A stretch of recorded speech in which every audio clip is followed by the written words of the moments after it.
الصالحات أشهد أن لا إله إلا الله أشهد أن محمدا عبده ورسوله لا نبي بعده اللهم صل وسلم وبارك على محمد وعلى آله وأصحابه أجمعين أما بعد. Yang terhormat Ustadz Alfian Hidayatullah, sehat Ustadz? Alhamdulillah.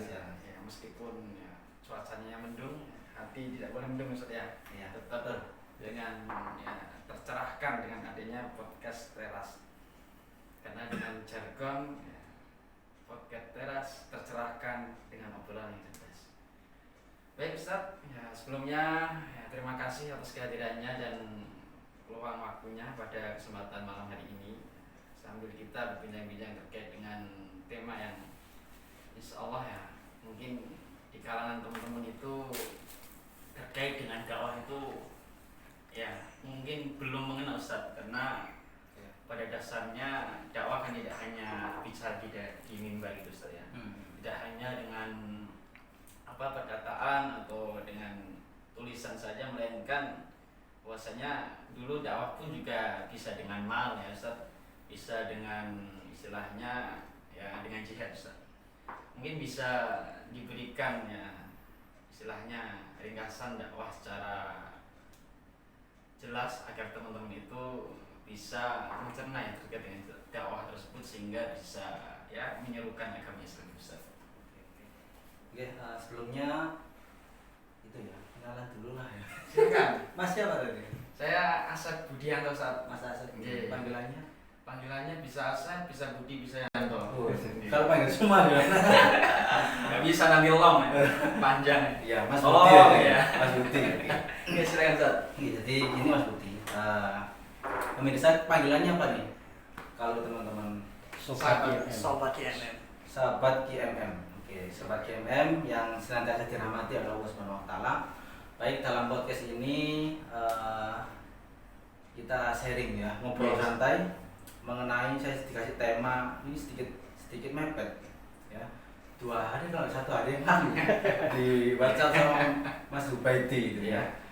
Suruh ngisi podcast terus katakanlah. Oke, saya bilang wah pakut gila ngisi podcast KMM gitu. Nah, langsung aja. Kalau kita bicara tentang dakwah, biasanya yang dikenal di masyarakat ya teman-teman kita, dakwah itu identik dengan orang yang berdiri di mimbar, ataupun identik dengan semacam dikerucutkan dalam bentuk lisan.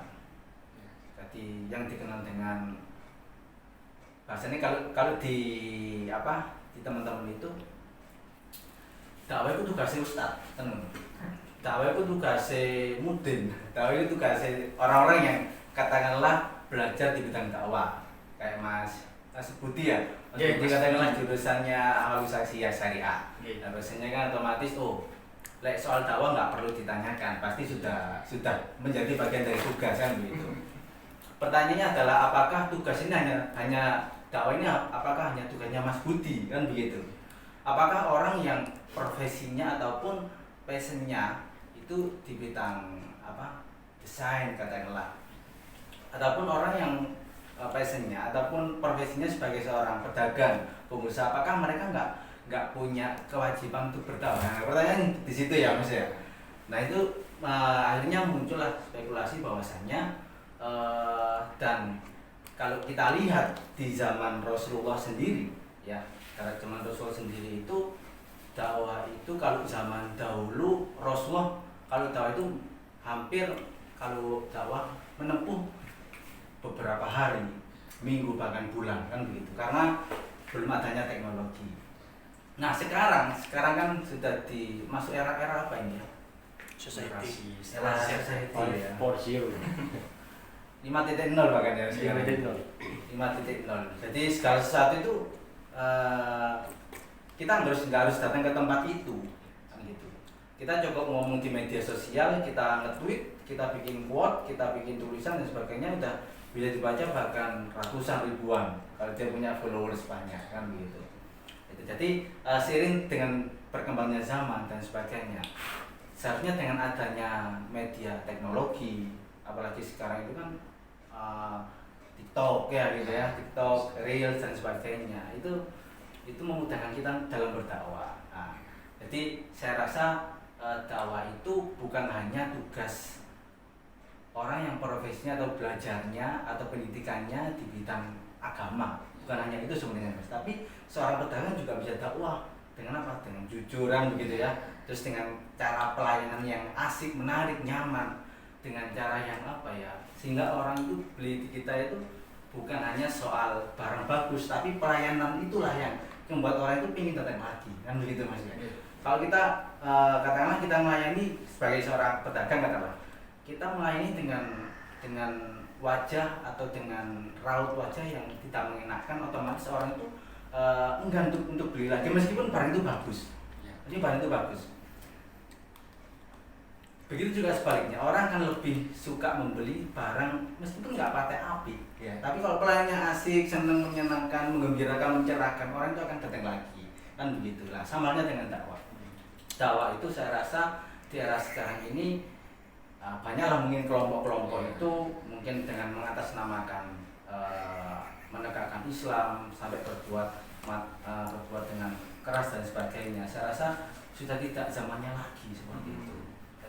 Tentunya kalau dalam Islam itu kan wa ma arsalnaka illa rahmatan lil alamin. Jadi agama ini sebagai wujud kasih sayang ke seluruh alam semesta.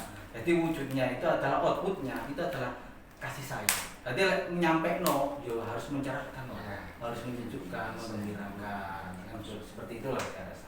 Oke, bagus penjelasannya. Baik teman-teman sekalian, sahabat podcast Teras ya.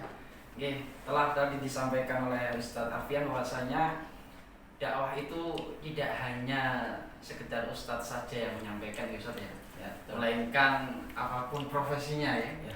Yaitu ada kewajiban untuk berdakwah ya. Misalkan seorang tajir ya, penjual, kemudian ya dokter ya, mungkin bisa berdakwah dengan profesinya ya Ustadz ya. Ya mungkin secara ini Ustadz, biasanya kan kita di kalangan ya muda-mudi Ustadz di YM sendiri kan, kalau pandangan teman-temannya bahasanya dakwah itu hanya bidang tabligh Ustadz. Iya. Jadi seakan-akan yang mengemban dakwah ini adalah bidang tabligh Ustadz. Mungkin bisa diberikan pencerahan Ustadz bahwasanya ya apapun ya bidang di dalam YM pun juga punya kewajiban untuk berdakwah Ustadz. Karena kan kalau melihat daripada trilogi YM kan ada religiositas ini. Kira-kira untuk mencerahkan teman-teman bahwasanya apapun caranya ya mungkin di bidang-bidang yang lain bisa untuk mengajak atau berdakwah kepada yang lainnya Ustaz, agar tidak merasa terbebani ya. Oke. Ya, biar berjalan bersama-sama Ustaz. Oke. Jadi sebenarnya organisasi itu kan ibarat bidang ya, kalau dia bidang atau apa gitu ya. Itu mungkin itu ya saling kuat menguatkan. Bagaimana caranya agar IMM ini tetap kuat, tetap meskipun ketika di atas itu di bawahnya tetap kuat, ini harus saling sinergi. Saya rasa sinergi. Tidak bisa organisasi itu sukses, dikatakan sukses hanya mengandalkan kepada salah satu bidang katakanlah. Tentu harus ada sinergi bidang tabligh katakanlah. Tapi bidang apa aja nih biasanya? Ya SPO, olahraga itu ya, FPK, ya riset, kemudian Imawati dan kawan-kawannya Ustaz. Ya, jadi saya rasa itu ya apapun programnya itu harus dicarilah apa yang bisa disinergikan, apa yang bisa dikolaborasikan, kan begitu. Jadi sehingga semua itu mempunyai peran, bukannya tugasnya tabligh katakanlah seperti itu. Mungkin satu saat podcast ini bisa lah menghadirkan tentang ekonomi bagaimana kan begitu, tentang terus kesehatan dalam sudut pandang Islam, olahraga dan sebagainya. Ternyata Islam itu luas, kompleks gitu loh, bukan hanya terwujud kepada sholat, ibadah rutin 5 waktu itu ataupun rukun Islam, tapi lebih luas dari itu. Apalagi YMM itu ya, YMM itu kan otomatis kan semua dalam mahasiswa gitu. Dan lebih condong kepada gerakan-gerakan yang harusnya menyentuh kepada otomatis keilmuan itu otomatis gitu ya. Terus yang lebih penting lagi adalah filantropi. Dan filantropi itu harus apa ya? Harus selalu digaungkan dan harus selalu apa ya? dirutinkan jangan sampai berhenti, karena bagaimanapun juga setiap dakwah ini harus menyentuh kepada kaum marginal ataupun orang-orang yang mustadafin itu. Itulah makanya kan kalau saya masih ingat ketika Rasulullah itu melakukan perang Badar. Perang Badar itu adalah perang pertama kali Rasulullah, jumlah umat Islam itu 313, itu melawan 1000 pasukan kafir Quraisy. Kalau secara militeristik, secara hitungan matematika, tentu kita kalah kan gitu Mas ya. Tentu kita kalah. Wong 300 ketemu nun 1000 otomatis kan kalah ya. Tentu kita kalah. Dan kondisi umat Islam pada waktu itu baik itu jasadnya, fisiknya, iman itu si awal-awal bu Islam. Terus dijak jihad kan gitu, dijak perang Badar itu orang pertama. Tetapi Rasulullah pada waktu itu juga memberi pidato atau memberi semangat dan juga terselip Rasul juga berdoa kepada Allah. Rasulullah mengatakan di depan seluruh pasukan umat Islam pada waktu itu, innama turhamuna wa tunsuruna wa turzakuna bidu'afaikum. Kalian akan diberi kemenangan oleh Allah, wa tunsuruna, kalian akan ditolong oleh Allah, wa turzakuna, dan kalian akan diberi rezeki yang cukup oleh Allah. Kenapa? Karena kalian berdiri di sini untuk membela orang yang tertindas. Akhirnya fakta sejarah membuktikan Islam kan menang. Ya menang kan? Menang. Kenapa? Karena kemenangan itu tidak bisa diukur dari matematika manusia, kan begitu. Tapi kalau kita yakin dengan Allah, dengan landasan tadi, kita harus setiap langkah dan gerakan kita ini tujuannya adalah untuk membela orang yang tertindas. Tertindas di sini dalam arti pada waktu itu umat Islam imannya dijajah. Terus kedudukannya juga terancam. Apalagi nyawanya, Mas. Nyawa diancam. Tapi mereka tetap berpegang teguh dengan nilai-nilai ketauhidan Islam itulah yang dijaga, akhirnya ya macam diberi kemenangan. Itu contoh fakta sejarah. Jadi bahasa gampangnya, IMM itu pengen kayak kemudahan. Misalnya orang pengen nyalon gitu ya, maju apa gitu ya, itu gampang lah saat itu. Itu tadi ya, kita harus membela orang yang tertindas. Siapa sih sing ingin dimenangkan oleh Allah? Siapa yang tidak ingin ditolong oleh Allah? Dan sopo sih gak gelem rezeki dicukupkan ngono, cukup dicukupkan, pasti semua maulah sekarang seperti itu. Ya berarti artinya yang namanya organisasi kan harus ya sejalan dan berjalan bersama-sama Ustaz. Betul.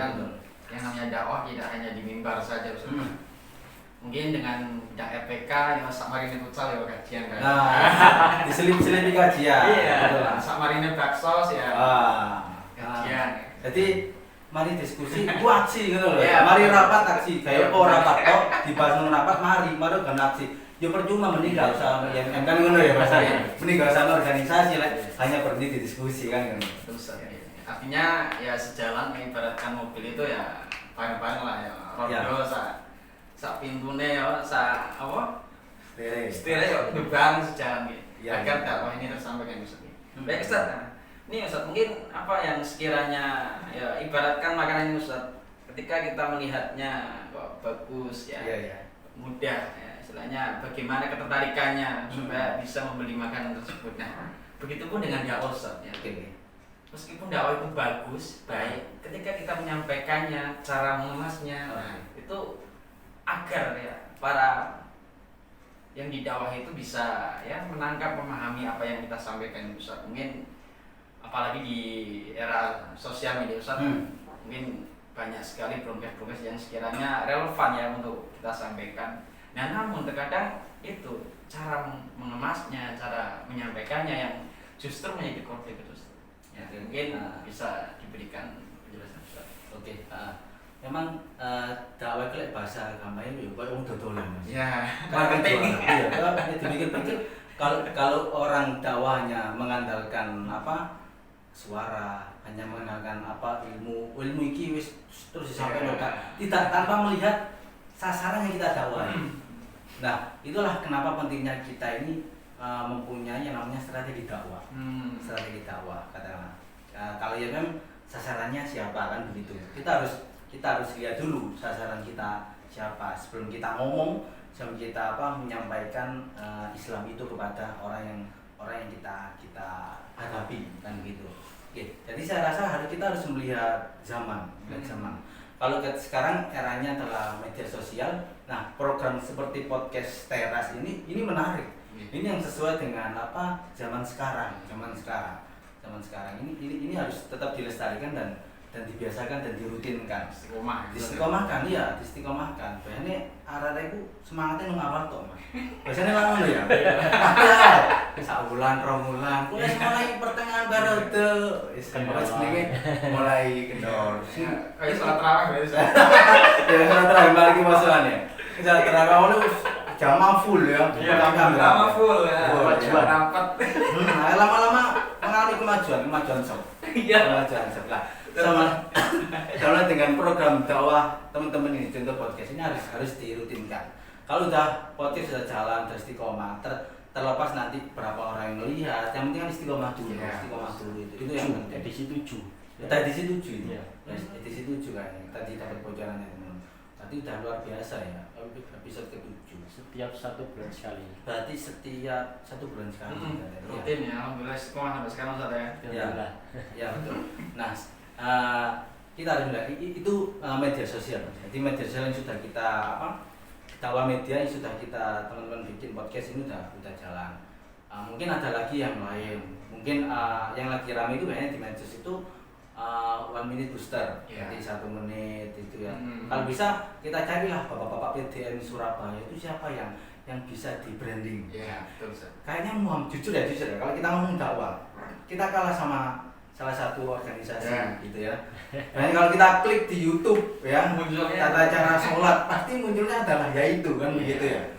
Sedangkan kalau kita sendiri Muhammadiyah harus scroll, bahkan nggak ada. Bahkan kontennya itu nggak menarik, nggak asik, monoton. Pengambilannya, kualitas juga harus dibuat lagi lah. Nah ini saya rasa tugas teman-teman AMM ini, teman-teman AMM. Kalau bapak-bapak otomatis nggak mungkin lah, nggak bisa karena faktor usia dan sebagainya. Ya nggak sempet bahkan nggak cover. Nah ini tugas teman-teman AMM gitu. Jadi kalau bisa ada tim IT sendiri, gitu ya. Tim IT sendiri dan sebagainya itu soal media sosial. Saya itu juga itu ya masjid. Jadi jujur, saya dulu aktif di IPM, ketua IPM Ranting. Kebetulan saya sekolah di Muhammadiyah Kapasan waktu itu. IMM sempat sebentar waktu itu. Karena kegiatan saya lebihnya di IPM maksimal sampai Jawa Timur pada waktu itu ya, IPM wilayah. Saya mau naik ke pusat tapi karena terbatas wis nikah Bu, jadi pelajar menikah gitu ya. Teman-teman nggak mungkin lah gitu. Jadi di IPM itu. Jadi sebenarnya teman-teman AMM itu lebih suka diskusi lebih suka di luar masjid jujur ini ya. Daripada di masjid itu sendiri. Padahal jujur saja kalau kita melihat, kebetulan saya sekarang di Majelis Tabligh PDM Surabaya itu, setiap saya ketemu dengan bapak-bapak takmir ya, pengurus masjid dan sebagainya, itu yang rata-rata yang menjadi problematika bersama itu adalah tidak ada remaja masjid, tidak ada pemudanya, iya. Padahal itu kan biasanya orang itu kan, kalau ngasih nasihat ke anak perempuan, kalau kamu cari jodoh, carilah ketika sholat subuh di masjid. Hanya dulu bapak-bapak kabeh. Sepuh kabeh. Nah, berarti kan apa ya? Berarti sekarang itu ya itulah tugas kita bersama. Kita nggak bisa nuntut ini dan itu. Saya rasa ini harus bareng-bareng. Bagaimana caranya kalau Muhammadiyah itu punya gerakan GJDJ, gerakan jamaah dakwah jamaah. Kita harus diaktualisasikan dengan teman-teman IMM. Artinya harus dibaca apa sih yang cocok di era sekarang, gerakan GJDJ seperti apa gitu. Jadi saya rasa banyak sekali PR kita. Yang pertama tadi adalah media. Kita harus Surabaya. Mungkin tadi habis musda kebetulan ya. Harapan habis musda ini diberikan fasilitas. Iyalah itu. Jadi harapan setelah musda ini Muhammadiyah Surabaya tadi dengan tema memumumkan Muhammadiyah dan memajukan Surabaya tadi. Jadi kan itu harus di itu ya. Jadi harus benar diaktualisasikan lah.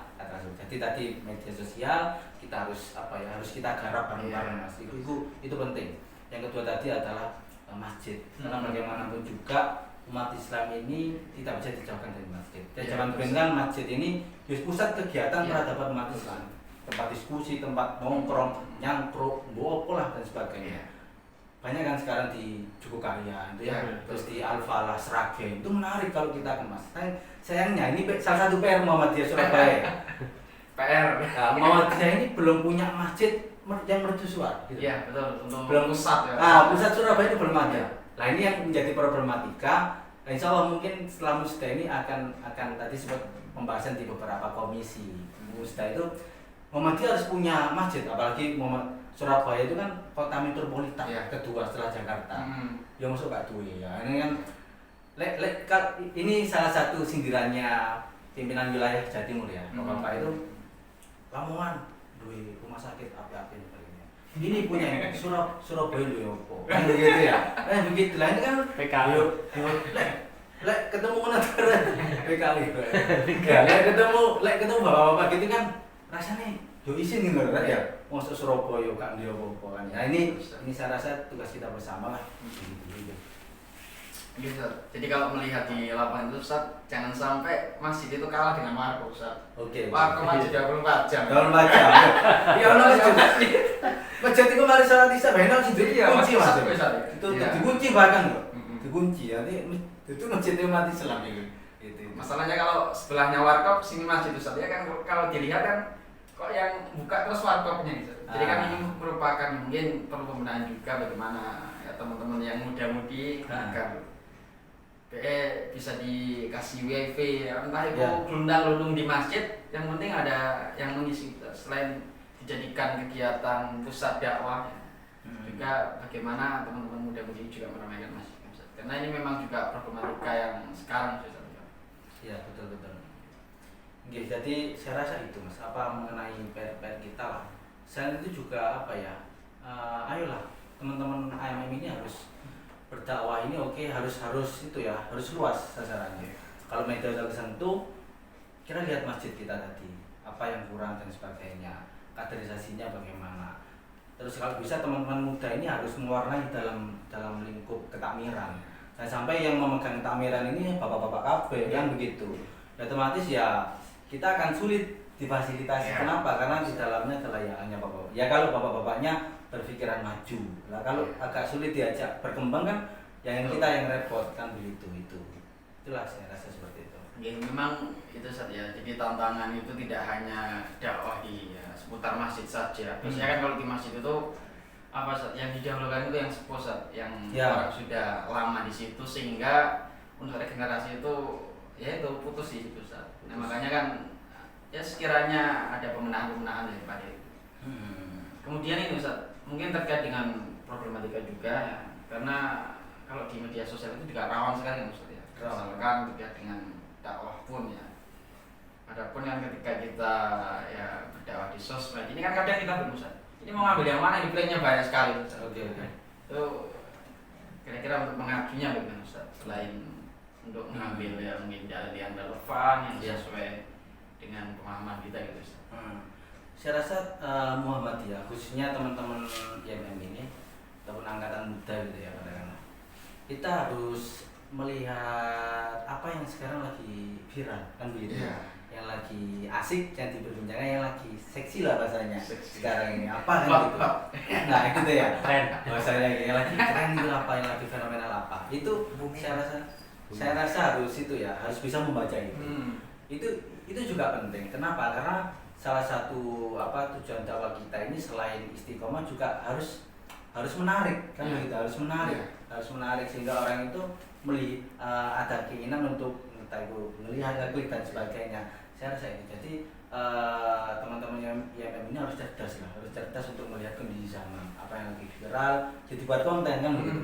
Kalau bisa kalau bikin tema-tema itu yang sedikit kontroversi. Iya betul. Kontroversi. Biar orang pertama memang dari judulnya gitu. Iya, orang tuh ngeliatnya judulnya gak menarik ya.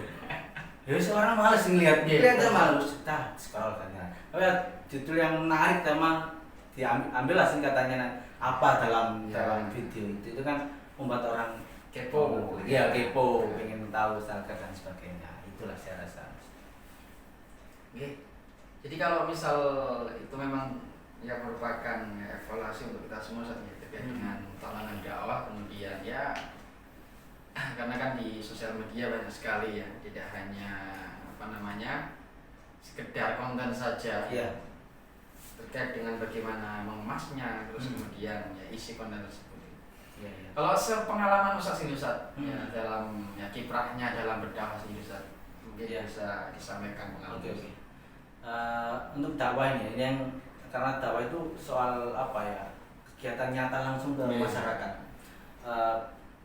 Dakwah ini butuh ketelatenan, ketelatenan. Sabar. Iya sabar. Dakwah ini butuh apa ya? Ngayomi, ngayomi ngerangkul. Makanya kan ada kata-kata dakwah itu merangkul bukan memukul, kan begitu. Dakwah itu mengajak bukan mengejek, kan begitu. Sekarang kan orang itu dengan mengatasnamakan dakwah ngomongin ngajak tapi ya itu ngejek tetap dengan apa? Ya tadi itu loh. Benar, tapi tidak sampaikan dengan cara yang baik, dengan cara yang indah. Emasnya, Ya tetap nggak menarik kan begitu. Orang nggak akan mau dengar. Tapi Muhammadiyah dengan dakwah mencerahkan itu harus diutamakan lah, harus diutamakan. Untuk pengalaman sendiri sih, saya pernah di salah satu masjid itu mencoba, karena ini masjid, ini contoh real masjid ya. Masjid tidak ada remajanya. Saya kebetulan pada waktu itu pernah mengajar di salah satu sekolah di Muhammadiyah Surabaya itu, karena saya guru, otomatis anak-anak ini saya kasih tugas mas. Saya kasih tugas, ayo. Nah, saya kan ngajar al-Islam sama Muhammadiyah. Ayo kalian, saya sebagai guru itu yang saya nilai itu gini. Saya tidak peduli kamu mengerjakan soal, boyku api bener KB, itu hanya tambahan menurut saya. Tapi yang lebih penting adalah tugas dari al-Islam ke Muhammadiyah adalah praktek dan kegiatan nyata langsung kamu di masyarakat. Apa kontribusi kamu? Akhirnya pada waktu itu anak-anak itu saya suruh aktif dan mencari masjid-masjid Muhammadiyah yang ada di lingkungan sekitar. Langsung terjun. Ya langsung terjun. Kalau di situ belum ada remaja masjid, kamu harus menghidupkan. Kasih tugas gitu. Kasih caranya. Gimana Pak caranya? Kamu cari dulu teman-teman yang Muhammadiyah yang satu sekolah ini, yang satu kecamatan bahasanya. Ini satu kecamatan. Siapa? Akhirnya dari itu, saya dari pengkaderan itu saya lihat berhasil. Berhasil dan rata-rata yang pernah saya kader itu sekarang aktif di IPM Surabaya, aktif di IPM Jatim atau aktif, pokoknya sekarang itu banyak sekali masjid-masjid yang sudah ada remajanya. Karena saya melihat pada waktu mencoba untuk melakukan itu. Dan kebetulan waktu itu saya di Masjid Al-Furqon Kawas Madya itu ya. Ini contoh real langsung. Saya coba untuk merekrut, diawali dari teman-teman yang sekolah di Muhammadiyah. Oke, mereka kumpul. Akhirnya kalau bisa, dakwah ini luas rek. Ojo me arek Muhammadiyah toh. Yo jangan konco-koncomu, teman-temanmu yang sekolahnya di luar Muhammadiyah. Luar Muhammadiyah. Akhirnya banyak yang datang. Kenapa? Karena saya mengemas pengkaderan itu, saya mengemas dakwah itu, kegiatan itu bukan hanya di dalam masjid, kayak gitu kan. Betul. Tapi kegiatan itu tadi iso futsal bareng. Iya. Iso melaku minggu ahad gitu ya, jalan-jalan bareng kayak ke Tugu Pahlawan atau jogging, goes dan sebagainya. Sesekali saya ajak anak-anak itu 1 dan 2 kali itu outbound, keluar kota gitu ya. Kita ambil tadabbur alam lah seperti itu. Jadi dari situ ternyata berhasil. Nah, tetapi ketika saya sudah menikah itu ganti domisili, pindah domisili, itu berdampak. Dampaknya apa? Saya kan yang mengayomi mereka, yang membela mereka. Iya, membela mereka. Mereka akhirnya hilang. Berarti iya hilang dewe-dewe. Kalau saya ngopeni. Hilang. Berarti ini contoh, ini itu ya. Itu biar jadikan riset lah gitu. Mereka ini bagaimanapun juga butuh pendamping, pembina. Jadi contoh ya. Jangan dicul. Katakanlah nanti IMM ini punya binaan di mana. Jangan dilepas. Kalau dilepas ya mereka akan hilang. Kenapa? Nggak ada orang yang mengarahkan, yang memberi nasihat dan sebagainya itulah. Jadi saya coba, ternyata sekarang masjidnya itu hilang. Udah masjidnya ya. Remajanya hilang remajanya. Berarti ya gimana lagi, rumah saya juga agak jauh. Jadi kan intinya ayolah teman-teman AMM ini yang sudah selesai kuliah ataupun yang banyak waktunya itu lebih disempatkan untuk membina mereka. Itu Jadi yang ke depan ayolah kita sinergi kolaborasi. Aja sampai kalau kita tema muda berdakwah hanya berhenti di podcast ya emang kan begitu ya, emang harus ada aksi nyata langsung lah seperti itu. Itu Mas saya rasa. Ya mungkin kan di sini juga tidak hanya bidang tabligh saja Ustaz, yang istilahnya juga berkiprah di dakwah. Kalau bidang tabligh kan memang ranahnya seperti kajian terus podcast. Ya, di bidang yang lain juga ada membina misalkan panti asuhan gitu Ustaz. Jadi bagaimana mereka diberikan mungkin ngajar BTQ, ngajar pelajaran yang Ustaz. Aktif ya anak-anak itu ya. Jadi ada pembinaan juga Ustaz. Jadi untuk ya juga bagian dari dakwah juga Ustaz. Bagaimana kita istilahnya bibitnya dulu ya, untuk pemberdayaan, untuk regenerasinya Ustaz. Betul. Mungkin ya itu saja Ustaz. Karena untuk terkait dengan dakwah ini memang ya PR kita bersama Ustaz. Dan apapun profesi kita memang diwajibkan untuk berdakwah. Dan di dalam dakwah sendiri yang mungkin juga perlu yang namanya kerja bersama Ustaz. Mungkin berjalan sendiri-sendiri.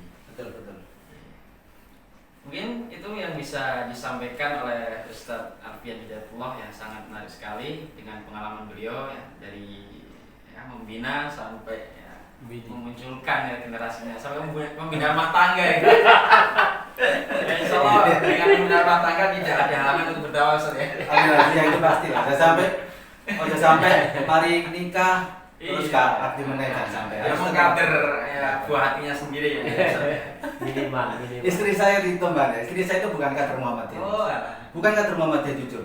Dulu sempat ketika biasanya kan Hikmawati kan begitu ya. Saya enggak. Kenapa? Ya saya pengen mengkader, mencari memuhammadiyahkan. Memuhammadiyahkan istri saya kan begitu ya. Memualafkan ya. Jadi kalau bisa menikah ini jangan hanya kader sama kader, tapi esok yo boleh kader, boleh lintas kader gitu ya. Bukan dikasih silang Ustaz ya. Lintas kader. Jadi tantangan dakwah itu lebih terasa. Iya, diskusinya terus. Iya. Ya bagus. Jadi dakwah itu tidak hanya untuk internal saja, tapi juga bisa meluas untuk eksternal saja. Artinya bisa menggait ya, yang lain untuk yang merasakan dakwah. Oke Ustaz, ya, semoga bisa bermanfaat ya bincang pada malam hari ini di podcast Teras ya. Alhamdulillah sudah yang episode ke-7 ya. Mudah-mudahan kita bisa ya, berjumpa lagi dengan podcast berikutnya. Mungkin itu saja yang dapat ya kita sampaikan ya, mudah-mudahan dapat bermanfaat. Ya Ustaz, mungkin sebelum kita akhiri mungkin ada kata-kata mutiara ya. Ada Ustaz, silakan. Oke, singkat saja. Jadi pertama, dakwah ini bukan hanya tugas individu ya, tapi juga tugas bersama. Makanya kan kenapa Kiai Dahlan itu semboyan Muhammadiyah itu adalah Al Imran 104. Kita akhirnya muncullah Muhammadiyah, muncullah Porto, lembaga majelis dan sebagainya. Jadi kita harus sinergi Mas, harus sinergi. Dan yang lebih penting lagi, jangan pernah sampai putus asa, jangan pernah lelah dalam berdakwah. Oke lah, katakanlah kita capek berdakwah, satu saat capeknya akan hilang. Pasti itu. Lelahnya hilang. Iya, kalau kita dakwah. Kalau kita maksiat katakanlah, ataupun nggak mau dakwah, nikmatnya itu sesaat. Nikmatnya sesaat ya, tapi mungkin dosanya ya berdampak ke nanti di akhirat. Jadi saya rasa ayolah kita ini bareng-bareng, entah di UPM, IMM, Ortum dan sebagainya, ayo kita sinergi bareng-bareng. Ya, kalau kita sudah selesai dakwah kita, maksudnya selesai itu apa yang sudah kita rencanakan, program-program sudah selesai, maka kita harus mencari tantangan yang baru, apa yang sekarang harus dibutuhkan masyarakat ini. Itu kan kenapa munculnya organisasi itu bukan semena-mena gawe organisasi terus bikin program enggak kan. Kita bikin program itu kan melihat kondisi masyarakat, kebutuhan masyarakat apa itu. Yang lebih penting lagi teman-teman sekalian itu tadi ya, jadi prinsip dakwah ini bukan hanya tugas ustadz, kiai, mubalek bukan ya, tapi tugas kita semua. tugas kita semua.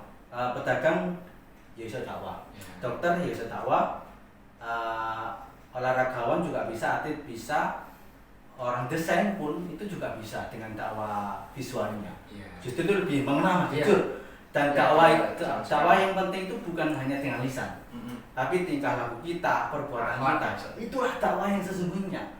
Hanya banyak orang kita ngomong dan sebagainya, tapi ngapunten tingkah lakunya ini belum tidak mencerminkan apa yang dikatakan. Iya. Makanya kan contoh yang sesungguhnya itu adalah tingkah laku kita, perbuatan kita, dan apa yang orang lihat dari diri kita. Saya rasa itu Mas. Iya. Oke, terima kasih Ustaz. Oke, sahabat podcast teras, mungkin kita akhiri untuk podcast pada malam hari ini. Ya. Mungkin itu saja. Ya, demikianlah. Billahi sabilul haq. Assalamualaikum warahmatullahi wabarakatuh. Podcast teras. Tercerahkan. Tercerahkan. Tercerahkan. Cerdas. Cerdas. Tercerahkan. Oke, terima kasih.